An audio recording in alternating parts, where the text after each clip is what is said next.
Hello, I'm Barnett Gilmer, owner and CEO of Gulf Breeze Recovery.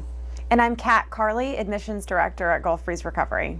This is our third podcast in our Beyond Addiction series, and today we're going to focus on the observable behavior of addiction. And just to do a quick recap for you guys, what we've been talking about in this series so far is we have been describing really the progression of addiction using the example of this plant that I have pictured behind me. So in the first episode, we talked about the soil. We talked about what really makes fertile soil for addiction to blossom and burst forth into the observable behavior that most people recognize as using. And what's necessary for this soil to be fertile is a misunderstanding, what we call an outside-in misunderstanding of where happiness, peace, and contentment comes from. And so what I mean by an outside-in misunderstanding is the belief that something outside of myself, some substance, some person, some place, some situation is capable of providing good, peaceful, serene feelings that are going to be sustainable. In fact, the only place that those feelings come from is from within. It actually happens inside out. But the misunderstanding that things are actually flowing in the opposite direction, outside in, is what makes a person really, really susceptible to addiction.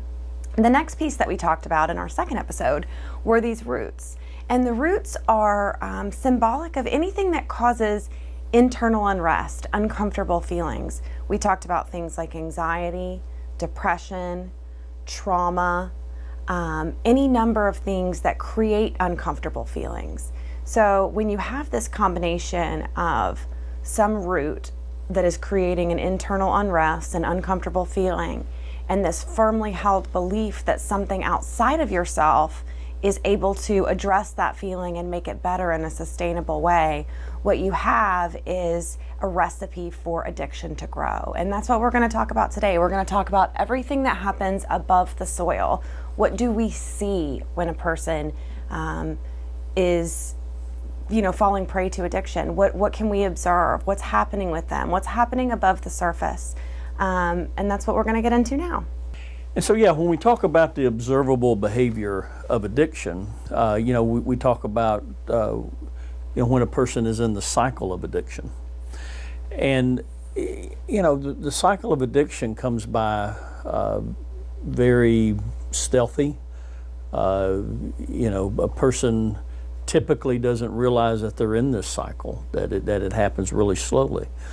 But when a person's in a cycle, typically what happens is that they use the substance to feel better, and then of course they feel better, and then all of a sudden they start to not feel better because the substance is wearing off, and so then they go back to the substance to feel better. And then the cycle just continues to happen. And then of course eventually it gets to be to where the person is feeling even worse because of the substance itself creating that feeling, whether it be a person, developing a chemical dependency or whatever it may be. And so, we're using the drug to solve the problem, if you will, that the drug is created in the first place.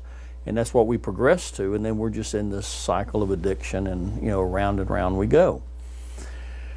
And so when a person's in this cycle, then there's self-protection mechanisms, if you will, that kind of kick in, and what I mean by that is it could be minimizing, rationalizing, discounting behaviors, all that kind of stuff that goes into it, and part of it is subconsciously to protect the addiction. And to keep the addiction behaviors going, if you will. And so, it's certainly not a conscious thing, it's more of a subconscious, but this is what a person, gets into. So that defense mechanism is really an innocent attempt to protect the addiction. A subconscious innocent attempt.